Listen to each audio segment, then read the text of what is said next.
Back with another edition of the Red, Gold, and Bold podcast with you as always, Jeff Chadiha from the NFL Network, NFL.com, Sam McDowell from the Kansas City Star. My name is Soren Petro from Sports Radio 810 WHB, and we're talking, of course, Chiefs football.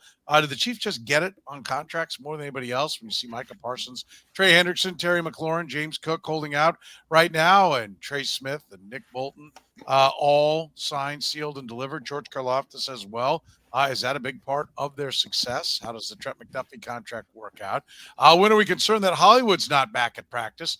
Rashee Rice was at the mic, and Jordan Addison got 3 games for his suspension for a DUI situation. What does that mean for Rashee Rice? How important is the confidence of Kingsley Suamataia? Where is Chamorro Conner going to play? JuJuSmith-Schuster, his leadership in the wide receiver room, how much does that matter? We're going to get into all of it. Plus, who do we want to see play in this first preseason game? We're talking about it right here, right now, the Red, Gold, and Bold podcast. You are listening to the Red, Gold, and Bold podcast, the most in-depth analysis of the Kansas City Chiefs on planet Earth, breaking down the Chiefs like no one else can. Red, Gold, and Bold is hosted by Jeff Chadiha, Sam McDowell, and Soren Petro. Jeff Chadiha is a senior columnist and on-air personality for the NFL Network and NFL.com. Sam McDowell is a columnist for the Kansas City Star. Soren Petro is the afternoon drive host of the program on Sports Radio 810 WHB in Kansas City. The Red, Gold, and Bold podcast is proudly brought to you by Gann Asphalt and Concrete, Kansas City's nationally recognized full-service paving and pavement maintenance contractor, making parking lot problems disappear in Kansas City since 1994. Free consultations, no commissions, in-house crews, and every project comes with a written warranty. Find them online at GannAsphalt.com or call 816-484-3338. Gann Asphalt and Concrete, one contractor, all things parking lot. Now, here are the hosts of the Best Chiefs podcast, Jeff Chadiha, Sam McDowell, and Soren Petro.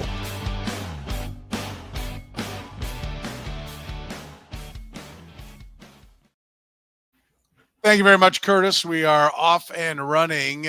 We've got a lot of teams out there with a lot of different players that are holding out. I mentioned Trey Hendrickson, Michah Parsons, James Cook, Terry McLaurin. The Chiefs managed to get all their contracts done. They have had holdouts in the past, Jeff, but is an underrated part of their success the fact that they don't seem to have, at least not the pissing match that's going on down in Dallas with Michah Parsons and Jerry Jones? Well, I think Michah Parsons is going to get paid. I don't know how much of a pissing match it is, as much as it is just a way to keep the Cowboys on ESPN every day for at least 4 or 5 hours. But the other places, I think every situation is different, right? James Cook's got a different situation with the Bills than Terry McLaurin and Trey Hendrickson have going for themselves. I think what the Chiefs have done well is they've managed to determine who they should be paying. And when they've been paying guys second contracts, been paying top dollar. And so, yeah, it's a lot easier to get a deal done if you're going to make Creed Humphrey the highest paid center, if you're going to make Trey Smith the highest paid guard, if you're going to give Nick Bolton a pretty fat contract that maybe overvalues him, and they've been willing to do that. And so, Chris Jones went through his deal. Orlando Brown had a brief holdout, but I think overall they've let go of a lot of people who could have put them in position to ask for a lot of money. A lot of these guys who are asking for money are guys who play pretty high-profile premier positions. So when we get to the Trent McDuffies and we get to the Rashee Rices of the world, it may be a different conversation for them. I'll push back a little bit about, how much of a pissing match it is down there. Like, they would never, ever be in that situation here. Do I think it'll get done? Yes. Do I think he'll make more than TJ Watt? Yes. I think Jerry Jones actually takes pride in handing out more money than anyone else. I do think it's going to get done, but I don't think it's healthy for the football team to go through these little dog and pony shows every year. Do you? Don't you think that's part of what brings down the Cowboys at least a little bit, Jeff? Well, again, is it bad for business if every time I turn on Get Up in the morning, they're the first story, and then they come back 30 minutes later and talk about them again? I hear what you're saying, but end of the day, Jerry Jones has always paid his stars. You can talk about when he's paid them. In fact, he's overpaid some guys and paid a price for that, but he is rarely, I think, in the last 2 decades, not paid somebody who was worth being paid. And he'll pay Michah Parsons too. Yeah, but you that's what I'm saying though. Sammy, do you think that CeeDee Lamb's out there going, it's like this every year. I don't know why we have to do this. Like, do you think that's a healthy situation for a football team to win games? No, I don't think that distractions are healthy reasons, and I don't know that Jeff is saying it's healthy either. But in this situation, as far as the Chiefs go, like I just don't view a holdout as the worst case scenario for a team from the team's perspective. It's a bad case scenario for the player. I don't view a holdout generally speaking, as a worst case scenario for a team. Worst case scenario for me is like paying Terry McLaurin $35 million or even $30 million. Like that is a worst case scenario than having him hold out. So I don't view this as some sort of badge of honor that the Chiefs should wear, that, hey, our guys don't hold out. But what you said, Soren, is making the non-worst case scenario the worst case scenario, which is like when a guy holds out, you don't have to trash him in the media. You don't have to talk about the fact that he missed games last year with an injury. You don't have to suddenly bring your quarterback back into it and say, well, oh, by the way, this guy missed games too. Like they're getting these like Dak Prescott getting random shots over the Michah Parsons deal doesn't make any sense to me at all. This is the NFL. There are always distractions in camp. I mean, we're going to talk about Rashee Rice again on this podcast. That is a distraction hovering over the Chiefs camp and what is still, relatively speaking, a pretty quiet camp for the Chiefs. But to me, there's a difference between a distraction and getting sideways with your players. And we can go back to when the Chiefs dealt with Chris Jones as a holdout. Andy Reid gave a boring line for us, which was they just consistently said, I'm focused on the guys that were here. And they didn't get sideways with Chris Jones. It's why it worked out in the end with him. I don't understand the strategy. Jeff brings up a really good point of staying in the news of it. It's something I hadn't thought about. But I just don't think it's great strategy that as you're going through these contract battles that encompass every team in the league, you're the team that has to take digs at your players all the time. Like the Cowboys are different than the Commanders in this situation. They definitely keep the Cowboys in the limelight, but does anybody go, oh, Jerry just crapped on Michah Parsons, I'm going to go buy a hat, right? Like, is that, I know that, listen, I think Jerry Jones is probably the best, and we've talked about it, Jeff. You laid out some great points on just how incredible he is as a businessman in the ownership, and he's probably the best there's ever been when it comes to being a businessman. But I don't think this is that part. Like you talked about when he said we're not just re-upping with NBC and CBS. We're going to go out and get paid by Fox, right? When he said, okay, the league's got a soda deal, but I'm going to cut my own deal, and kind of blaze trails for that. I don't think this part of the equation like has anybody going, wow, I wasn't going to be a Cowboy fan, but every year the owner gets in a pissing match or whatever you want to call it, craps on his players. Man, that's the team I want to root for. Like, I think Cowboy fans, they're the fourth biggest market in maybe the football most crazy state where they dominate for a while. We're the only team in the state and have a lineage, a history of being one of the great franchises that spawn fans all over the country. I've got friends whose kids are Cowboy fans, and the Cowboys have never even played in a conference championship game in their lifetime. They're Cowboys fans because their parents said, we're Cowboys fans, because they watched the Cowboys when they were good. I don't think any of this actually contributes to the success of either the bottom line, and certainly doesn't for the football team. And that's where I'm saying the Chiefs handle this in a much better way to win football games. Yeah, I mean, I hear what you're saying, and Sam's right. You're talking about two different points. You're talking about how they conduct business and what the end result is. The end result is Michah Parsons going to get paid. I mean, that end result was that Prescott got paid, CeeDee Lamb got paid, and those guys know it. I mean, Jerry Jones, the distraction isn't so much this stuff, it's Jerry Jones in general. And when I covered the Raiders, it was Al Davis was the same way. He wanted to run his operation a certain way, and he didn't care what people thought, and he got involved in a lot of stuff and said some things he probably shouldn't have said. But the one thing I'll say about Jerry Jones, what people said about Al Davis, the players loved him because he took care of them. And at the end of the day, if you go to Dallas and look at their facilities and look at how they're treated and look at how they look at Jerry, like there's I can't think of, again, one Cowboys player, current or former, who's high profile, who talks negatively about those guys. Now, the Bengals, that's a different situation. And when they talk badly about people, it reflects on how they pay people or don't pay people. But because Jerry Jones ends up paying guys and taking care of them, they end up being happy. Yeah, I would agree. The Chiefs have had contract holdouts. You mentioned Chris Jones, Orlando Brown. Ultimately, Chris Jones got paid. Ultimately, Orlando Brown got paid by somebody else less than what the Chiefs offered. I mean, Sam, what do you think of the net results? Like when they have had the bumpy waters, right? Because I think Jeff makes a good point. Trent McDuffie is going to be one of those premier positions, and it's going to be a big dollar. George Karlaftis was not tops or near almost tops at his position. So the Trent McDuffie one may mimic. Certainly, I don't think Orlando Brown's tops at his position either. But he played the game. Chris Jones certainly was. How have they handled it when there's bumps? Do you think they've handled it well? In trading Tyreek Hill, he didn't even hold out, but I think you've talked to enough people like I have. They knew that was coming, and they avoided it by trading him. Like, do you give them good grades for when they know it's going to be sticky? I think they've handled it like business. I mean, you mentioned Tyreek Hill. They handled that like the best business decision was to trade him because they didn't see an end result that was going to work in their favor. With Chris Jones, they treated it like business. With Orlando Brown, they treated it like business. But that also speaks to the difference in like this Dallas situation, for example, is when Orlando Brown, he came back just after the non-padded practices on his own. Like, was demanding a new contract. His holdout lasted about a week, less than a week. It was like a handful of practices. And when who was the other player you mentioned? There was Chris Jones, there was Orlando Brown. And look, Trey Smith is an example, for example. He doesn't get to a holdout.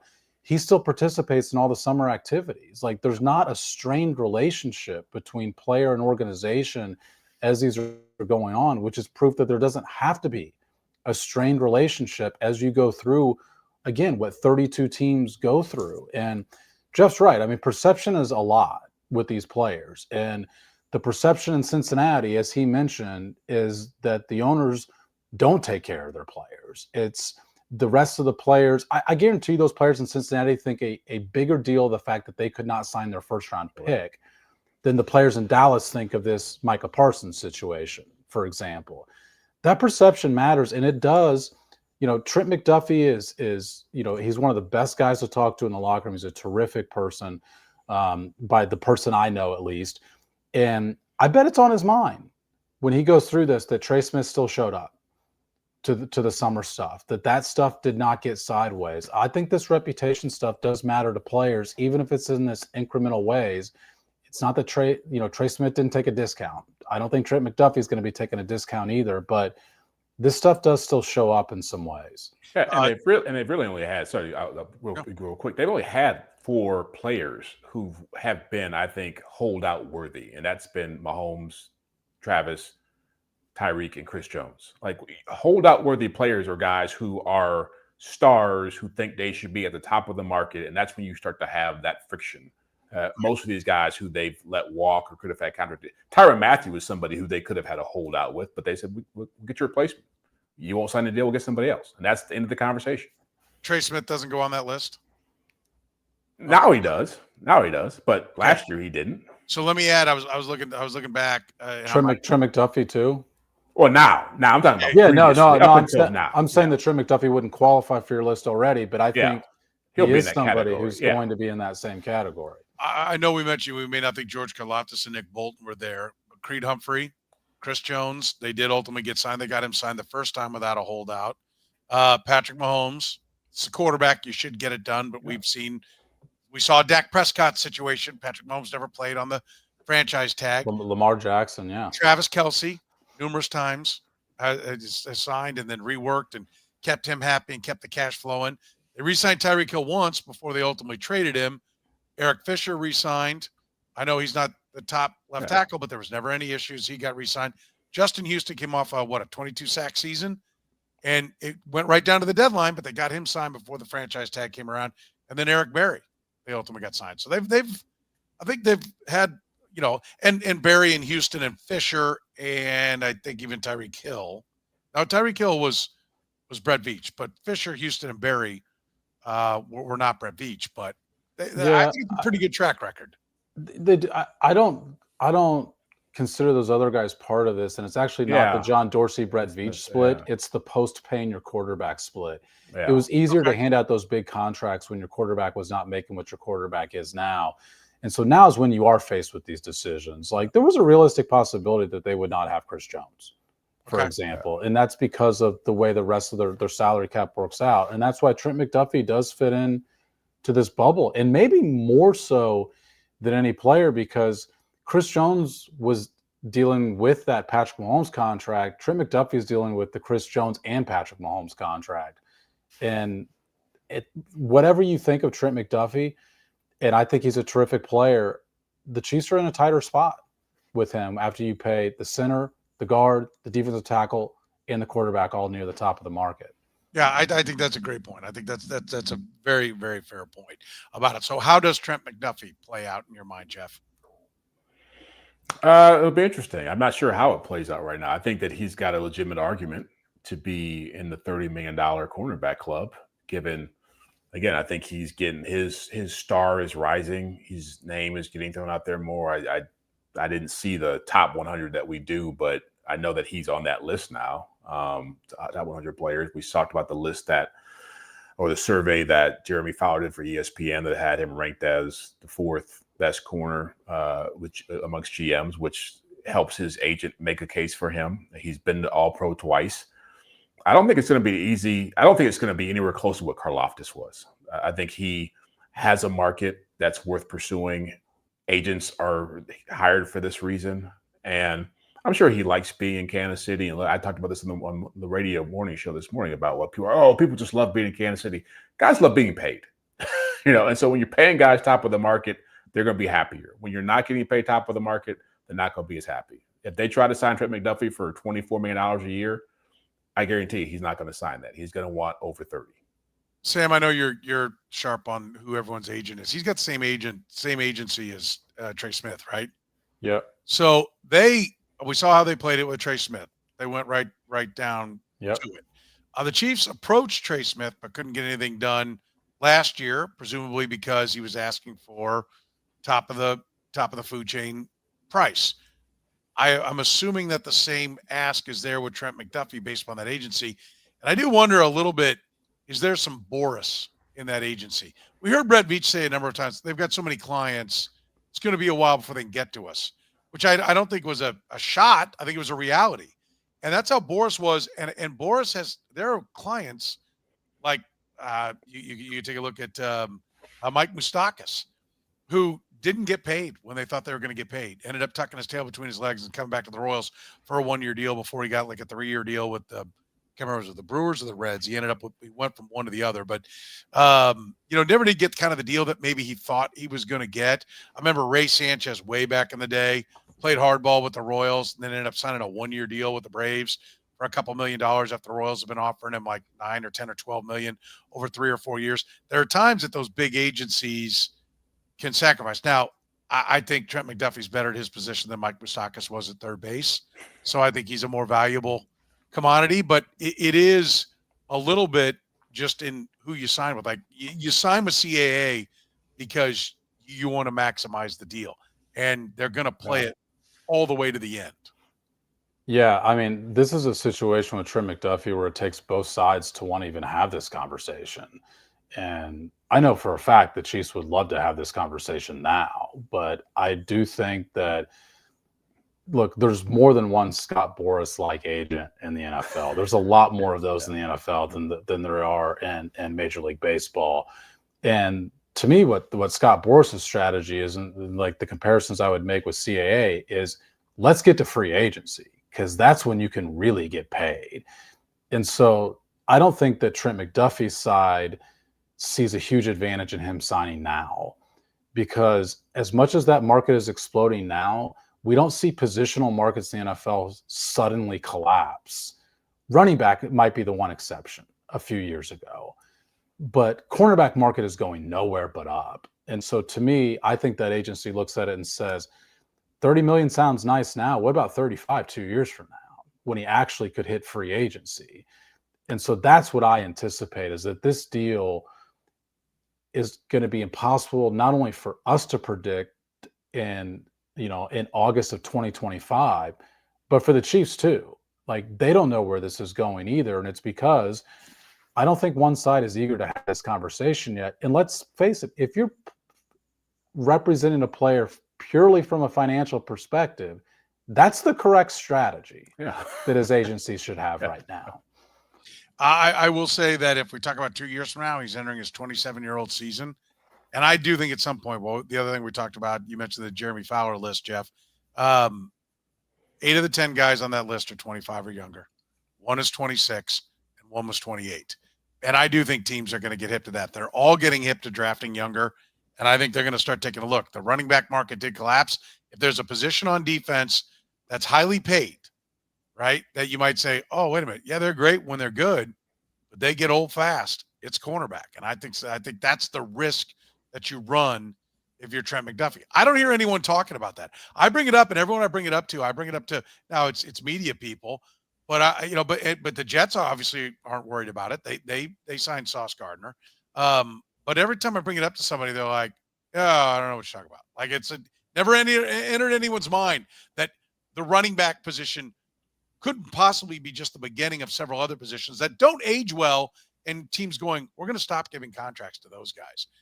If I were the Chiefs, and we've had it up here, I would strongly be marketing the trade, and I would be making it very clear we're looking to do this deal now. If not now, next year, but we're not waiting 2 years. Like if we're waiting 2 years, you'll be playing for another team. Yeah, I don't know. It's there's a reason why these guys are getting paid as early as they're getting paid, and there's a reason they're getting the amount of money they're getting paid, because it's very hard to find really good corners in this league. And so it's not as simple as saying, we can live without Tyreek Hill because Patrick Mahomes can make you special. If you don't have a great pass for us or some other things, if they let Trent McDuffie walk tomorrow, they would be getting lit up in the pass game every week. Like he's probably right next to Chris Jones, the second most important player on the defense. So you couldn't find a pair of starting cornerbacks for a Super Bowl in the 4th round or even after the draft was over? Well, it's different. When they had that, they had less. Mahomes was on a rookie contract, right? Yeah. I mean, he's not a rookie contract anymore. But it wasn't where they were benefiting. Wasn't paying Charvarius Ward and L'Jarius Sneed, who were undrafted and 4th-round picks. I'm with you. Listen, the plan is not to go, let's go find an undrafted corner.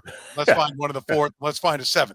Is nobody's plan at corner. I want to be clear. But I do think anytime you say you have to or you can't, those are dangerous words. That's how you end up signing bad contracts. That's my only point.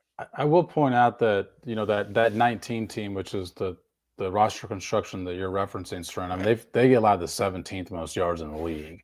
They were a below average defense, and then they went from 17th to 16th to 27th to 11th before going 2nd and 9th. Like there's a correlation there for sure. Oh yeah, I think your game plan would have to change. You better have the offense in place. Yeah. Right, which we've seen this organization winning both ways. Yes, and Soren, your half of this is that, well, you do have the money to spend elsewhere, but I think Trent McDuffie is a sound investment because the age thing. I agree with your point on that, Soren, but I also think that it helps that Trent McDuffie plays inside, where the straight line speed doesn't come into play as frequently, and I also believe that absolute worst case scenario, Trent McDuffie is an all-pro safety if you have to move him at some point. The way that Charles Woodson moved late in his career, I think that Trent McDuffie could have that same sort of impact at safety because of the way he sees the game. Yeah. There's guys, the Stephon Gilmore's and Jalen Ramsey's. There's guys who play in their 30s who are still really productive at that position. Yeah. Well, I wouldn't hang my hat on it though. We'll agree to disagree on that. I mean, it was not my game plan. Let's have it just like it. My game plan ain't a 4th and an undrafted. It ain't a 30-year-old. So you don't think he's worth $30 million? Is that what you're saying? Like the long story short, I think the position ages quickly, and I think we're finding more and more like quick. It's just such a quick twitch reaction position, and every time I see a corner that gets paid big, he's all of a sudden everyone's complaining about how much money he makes, or he's bouncing around like Jalen Ramsey is. Isn't anybody happy having Jalen Ramsey? And, he got paid and he was God's gift to the cornerback position. And then it's like continuing, folding. Trent McDuffie's versatility, Sam makes a great point. His blitzing, his playing in the slot, his makeup are all great things. It's just a lot of money. I mean, like there are great character running backs. They get hurt. You don't pay them. That's how it works. And I think the cornerback position is trending that way. That's what I'd say. I will take a break. We'll talk about our friends from Gann Asphalt and Concrete next. Gann Asphalt and Concrete, proudly serving the greater Kansas City area. Nationally recognized full-service paving and pavement maintenance contractor. Locally owned and making parking lot problems disappear in Kansas City since 1994. Let Gann educate you about the most cost-effective way to solve your parking lot problems. Free consultations, no commissions, in-house crews. Every project comes with a written warning. Gann Asphalt keeps your parking lot safer and helps you and your business avoid unnecessary delays and costly expenses. Find Gann online at GannAsphalt.com or call 816-484-3338. Gann Asphalt and Concrete. One contractor, all things parking lot. Northland Injury Law, Kansas City's Google 5-star rated personal injury lawyers, serving KC for more than 40 years, voted Kansas City's #1 accident lawyers, helping people with serious injuries from car accidents, work accidents, falls, and other personal injuries. Northland Injury Law doesn't get paid unless they get money for their client. Don't wait, get compensated now. If you have a case, text HURT to 22222. That's HURT to 22222 or call 816-400-HURT. That's 816-400-4878. The choice of a lawyer is an important one and should not be based solely upon advertisements. All right, Jeff, when do we start to get concerned if Hollywood's not back at practice? When does it start to become like, okay, this is a real problem? So this is the benefit of being someone in my shoes who always expects him to be hurt. So I don't get worried. I know it's coming.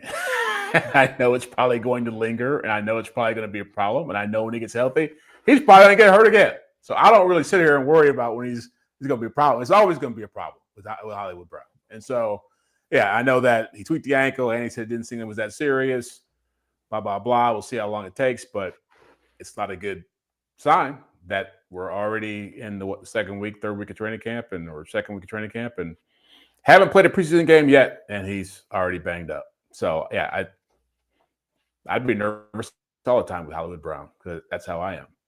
Sam?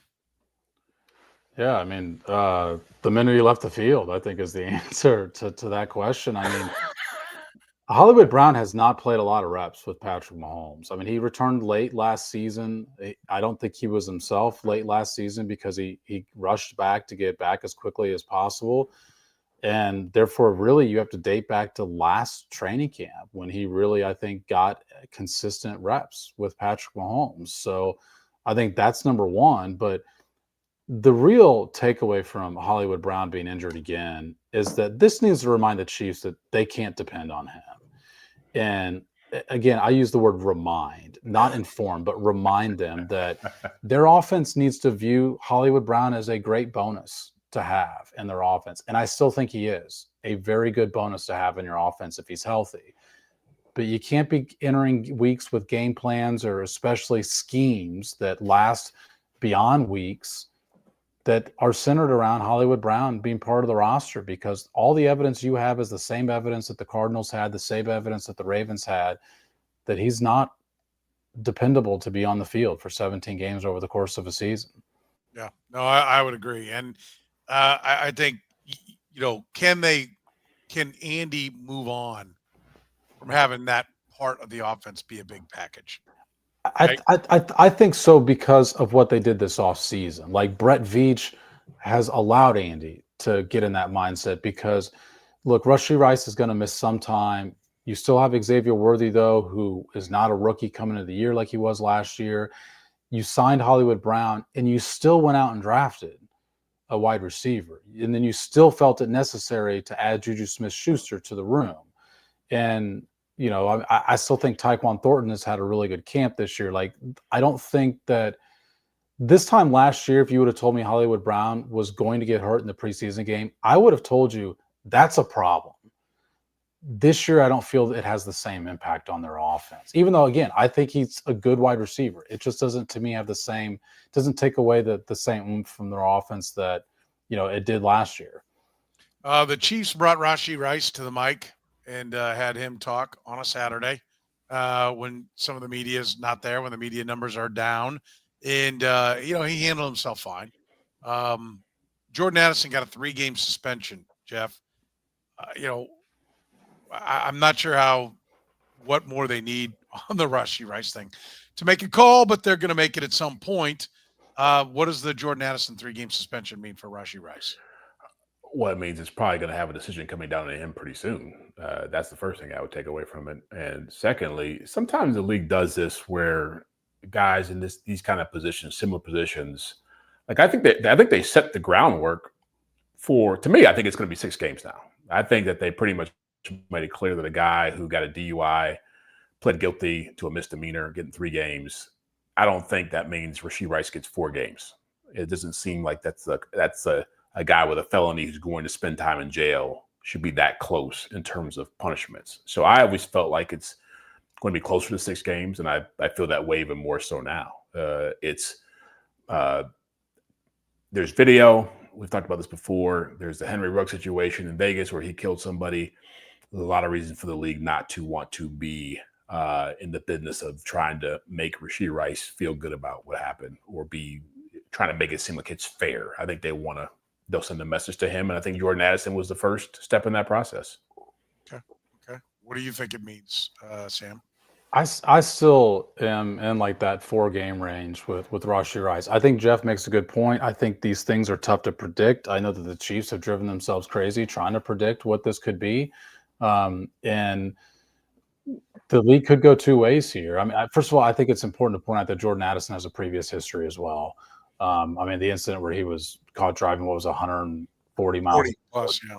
I'm sure that factors in the NFL decision. Rashee Rice had a history coming into the NFL, and the NFL has never been clear about whether that factors in to their decisions. It certainly didn't with Tyreek Hill. What was that, 5 years ago, maybe, where it didn't seem like that was part of their equation. But I've been pretty consistent that I don't think it's going to be that 6 to 8 game range, but that video is horrifying.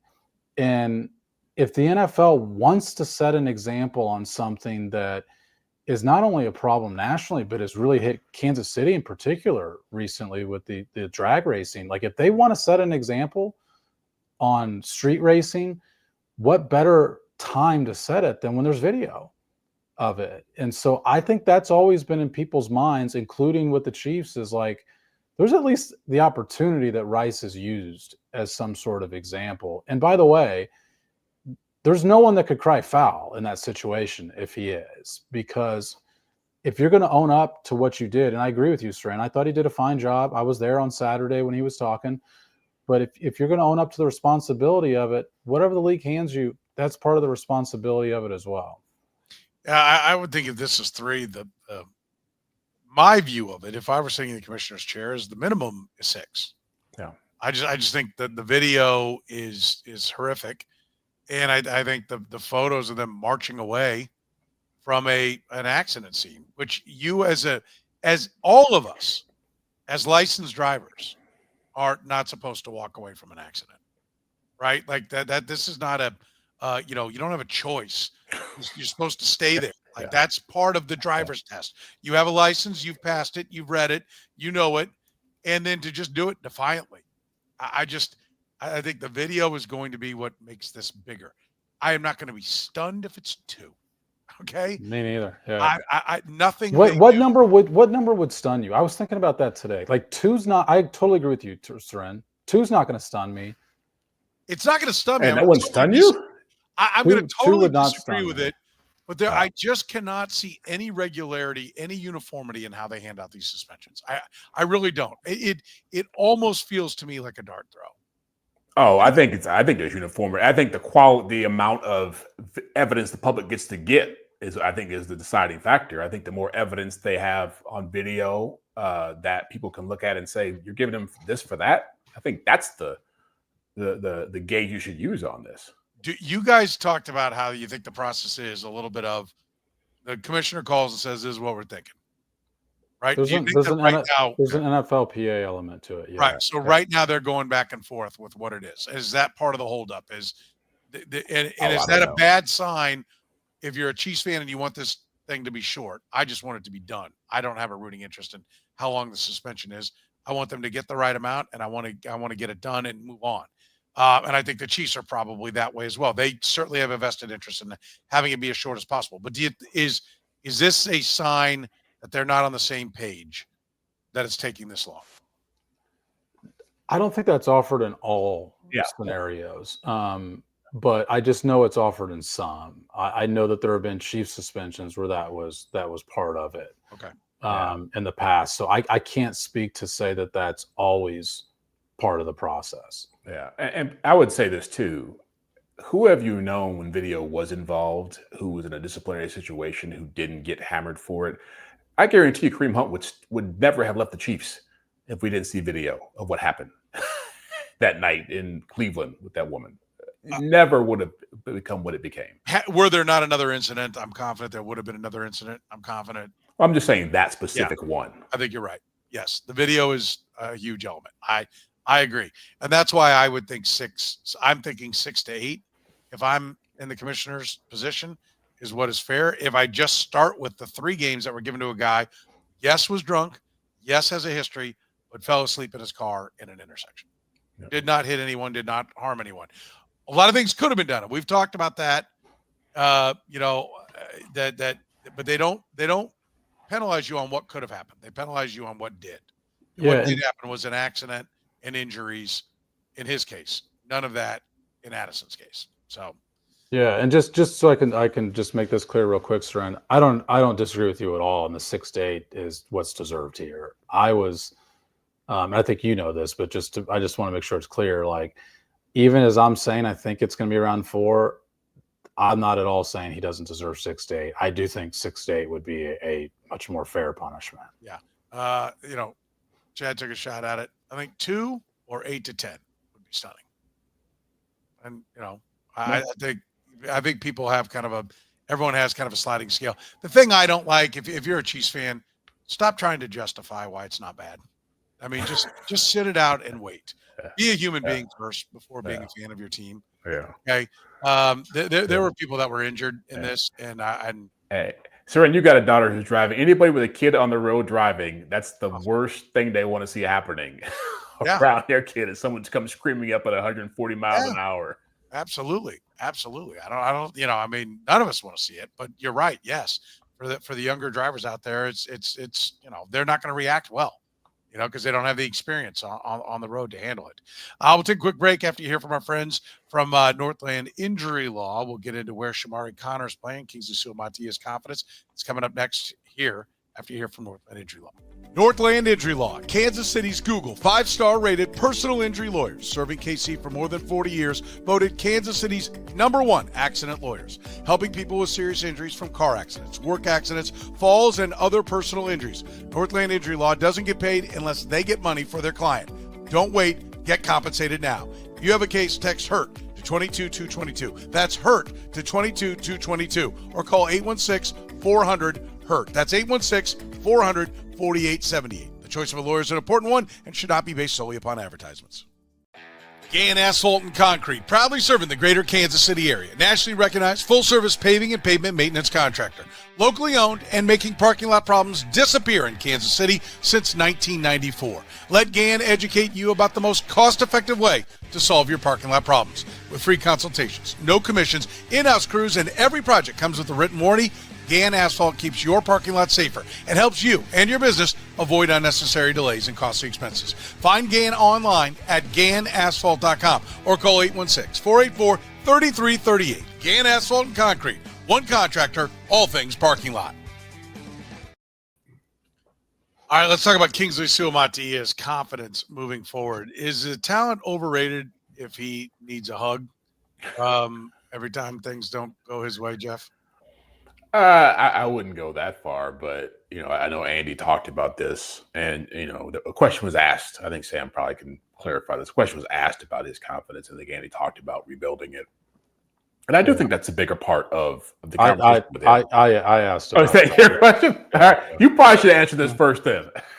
Yeah, I mean, I just asked if part of the offseason with Kingsley Suamataia was like not talking about last year, or whether it was trying to rebuild him last year, knowing that he was a player who got benched. And because I look at this preseason game as like, if you rank the importance of the performance for all the Chiefs players, Kingsley Suamataia is #1 on my list, because I don't think he can afford to fail again.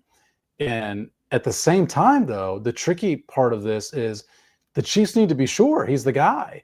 because that was their mistake last preseason with Kingsley Suamataia, is assuming based on training camp he was the guy. So you have to basically put him in situations that challenge him at a higher level than he was challenged, knowing that him failing could be detrimental to this very confidence thing that we're talking about.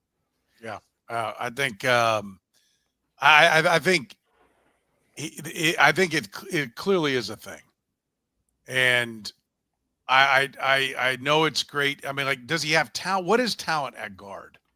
Right. I know he's got a great athletic score. Right. Well, I'll never get over that image of Kingsley Suamataia spearing at somebody in the second half of the Bengals game. He was not getting beat in his own technique. He was panicking in the second half. And to me, that's a difference than a player just not being good enough. It's why I asked this question, is because I do think that this is a mental battle for him too. And maybe he's past that mental battle. He certainly could be, but it's possible he's not. Like, it's possible. Like, at what point does that leave his mind? Whatever happened to him in Cincinnati, when does that leave his mind? Now, Andy Reid is not a guy who openly challenges players the way some other coaches will. Here locally, Todd Haley would blatantly challenge a guy. I mean, Bill Parcells' style of coaching. That's not how Andy Reid coaches. But it's clear that he is going about with a super positive approach on Kingsley Suamataia. That stands out. So much so that it stands out. And I think that leaves us with questions, right? Well, the Chiefs need to have those questions. That's the larger point here. Yeah. Well, and the thing is, too, it's not like people talk about Mekhi Becton and him going to guard from left tackle with the Jets and going to the Eagles. They slid him in between an all-pro right tackle and an all-pro or a Pro Bowl center. It's like, this is just not like the Chiefs are, right?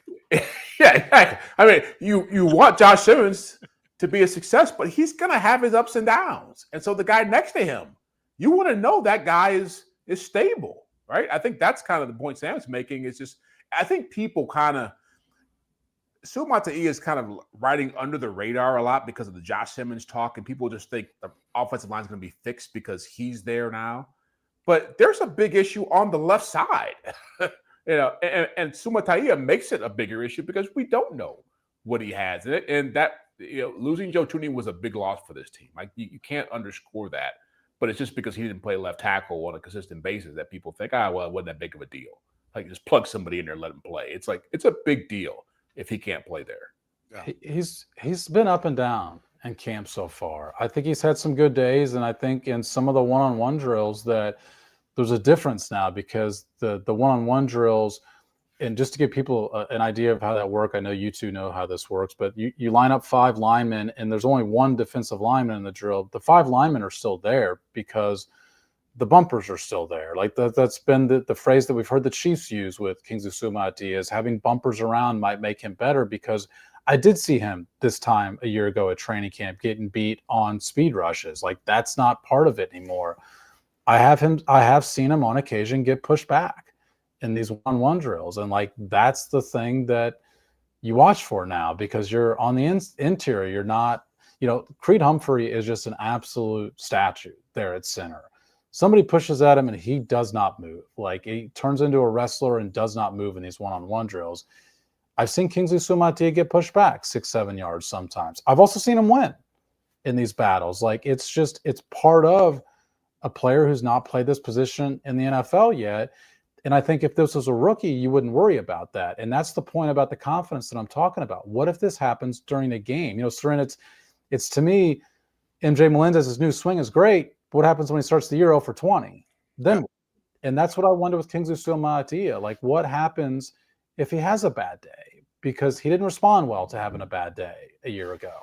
Is that where Chris Jones can help, Jeff? If he can have some success a couple of times, then he knows he's handled the best, and it keeps him, not that he thinks he's indestructible or unbeatable, but he knows he can do it. If you can beat Chris Jones once, you can do it.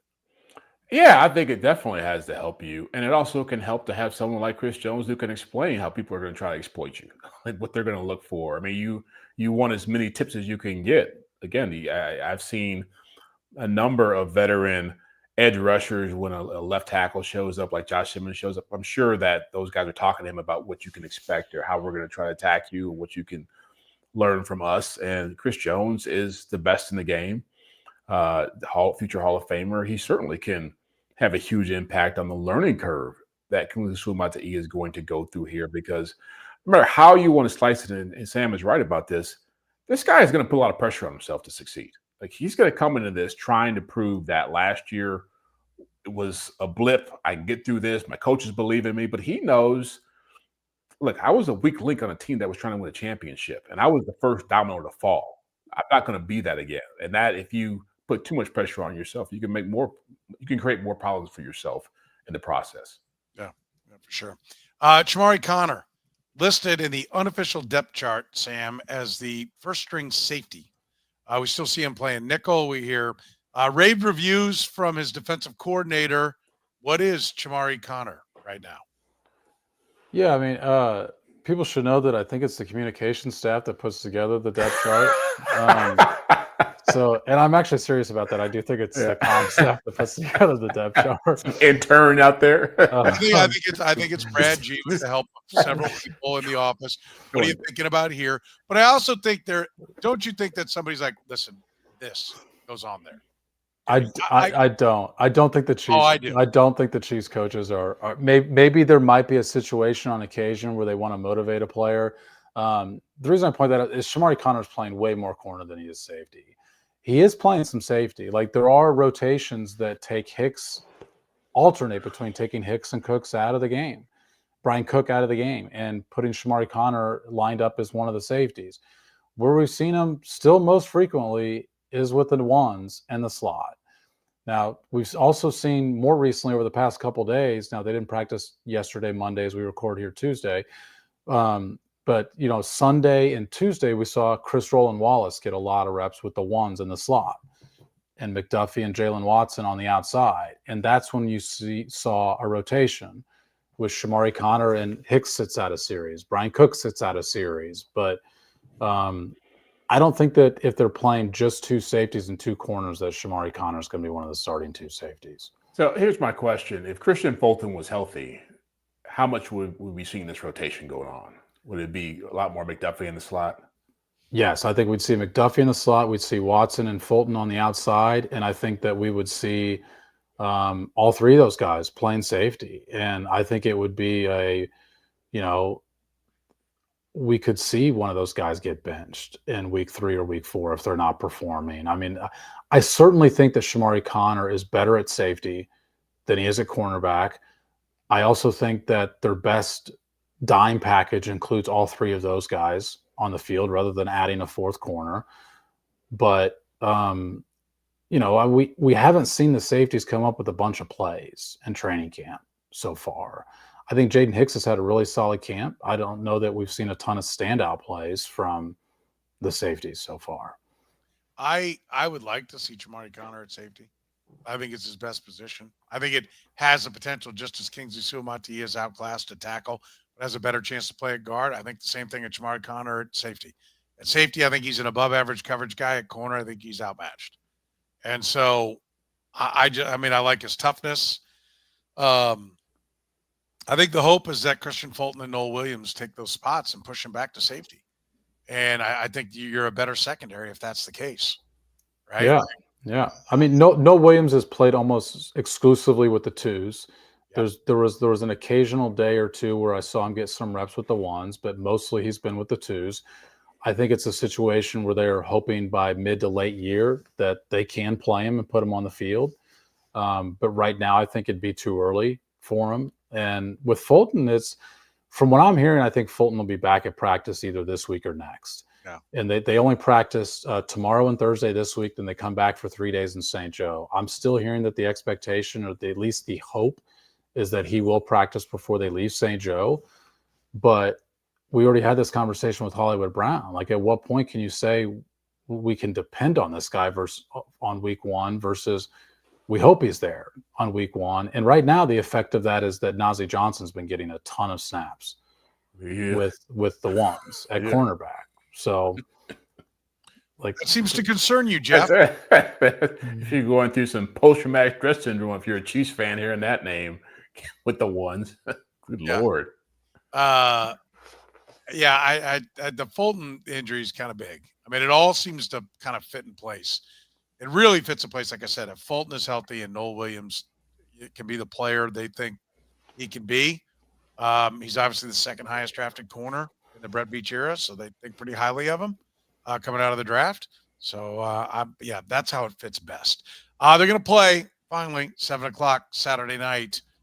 Who you wanting to see in this game, Jeff? Got a player situations. What do you want to see out of this game? Before I nod off in the second quarter. You're not looking to where the who's on special teams late. Yeah. This is not an all-nighter for me. This is a tape it and watch it, speed it up part. But Sam said Kingsley Suamataia is top of the list. You want to see Josh Simmons get more than 6 reps than what Kingsley got last year. So those are the first 2 big names. I want to see how Rashee Rice moves, if he's going to be out there at all. I'm not certain of how they're going to play that part of it. I'm curious to see some of the younger guys, the defensive linemen, Gelati and Norman Lott, especially, to see how they operate. And then maybe a Noah Williams I think those first 4 guys, including 5 guys with Rice, have a huge impact on how this season plays out for this team. So I want to see how they all look. Sam? Yeah, I mean, Kingsley's number 1. I agree with Jeff. You're always eager to see rookies. You haven't seen them in actual game action yet. But just a couple other names I'll give is, I mentioned it before, Tyquan Thornton's had a really good camp. And I think he could fill that Marquez Valdez-Scantling role. I think that's ideally a role that he could fill, and I think he just tracks the ball better in the air than Marquez Valdez-Scantling, which I thought I tracked the ball better in the air than Marquez Valdez-Scantling did. Yeah, Stevie Wonder does. But anytime I even put out any tweet about even a play, like an objective fact about some play that Tyquan Thornton made, I didn't know Patriots fans followed me, but I get an onslaught of replies from "seen this before."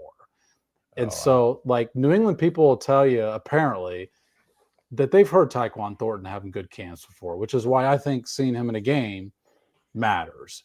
And the second one that I'll throw out that Jeff didn't mention is this is a really big camp for Felix Anudike-Uzomah, a former first-round pick. And he's got a flash in games to me. I don't think their defensive line is deep enough to outright cut him. But if he wants to be part of the rotation, he's going to have to show up in these 3 games. Yeah, I don't think it's deep enough to outright cut him. I think that's the best way to put it. I mean, somebody's got to be there. Who's the 5th defensive end? Depends upon where you want to slot Amenahu.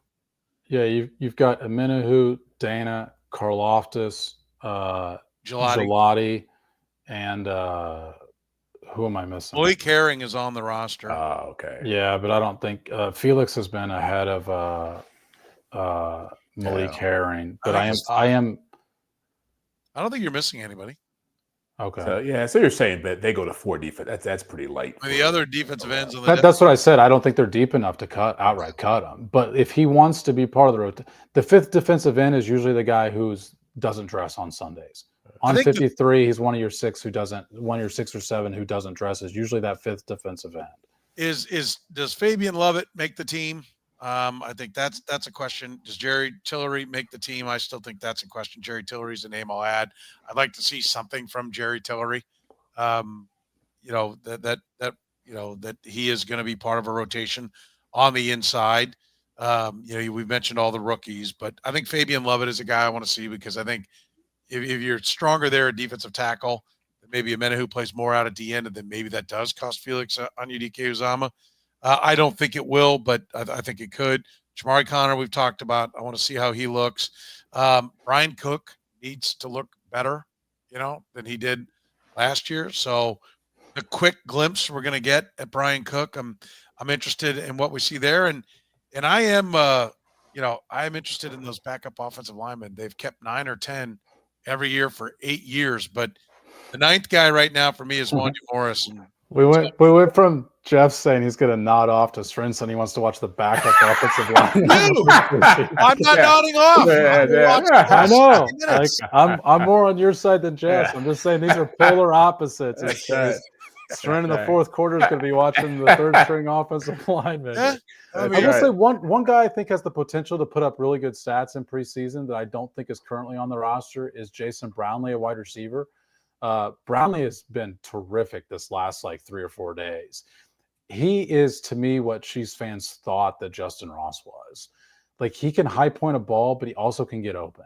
And I think he's a guy that if the Chiefs had a thinner wide receiver group, to me, Jason Brownlee's an NFL player. I just don't know that there's room for him on this roster unless you keep 8 wide receivers this year. Why not? You're not a proponent of that. You got Rashee Smith, right? You're not a proponent of that. Well, let me ask you this then. For that wide receivers, Worthy, Hollywood Brown, Rashee Rice are the first 3. Now give me 4, 5, 6, 7, 8. Jalen Royals 4. A combination of Tyquan Thornton and JuJuSmith-Schuster 5 and 6. And then they're going to come down to a decision if somebody can beat out Nico Remigio for the return guy, and that's somebody they would love to be Rashard Smith. Still today, I saw him drop a kickoff. And so I think that they would love for somebody to beat out. I shouldn't say it that way. I think if somebody beats out Nico Remigio for return man, and right now nobody is, then his spot is in jeopardy. If he's still clear best return man, then I think he could be on there as a 7th wide receiver. Okay. All right. There it is. Didn't say Sky Moore either. I'm not done with that. No. Hard pass. Yeah. Hard pass. Listen, you can support the Red Gold and Bold podcast. Hit that like button, the love button, the subscribe button. Tell your friends and family about it. And, of course, support our great sponsors like David Starnes, Allstate Insurance. David Starnes' his crew did a great job for me. They can do a great job for you. You can give them a call right now at 816-781-7331. David Starnes, Allstate Insurance for all your insurance needs. And, of course, our friends at Gann Asphalt and Concrete. One contractor, all things parking lot, whether it's striping or an entirely brand new lot, no matter how big your business is. They've done the biggest, like the Liberty Memorial. They did all the driveway, all the parking, everything that leads up to it. Did an unbelievable job. Gann Asphalt and Concrete, more than 30 years serving Kansas City, making parking lot problems disappear since 1994. Find them online at GannAsphalt.com. For Jeff Chadiha from the NFL Network, Sam McDowell for the Kansas City Star, I'm Soren Petro saying thank you very much for joining us here on the Red Gold and Bold podcast.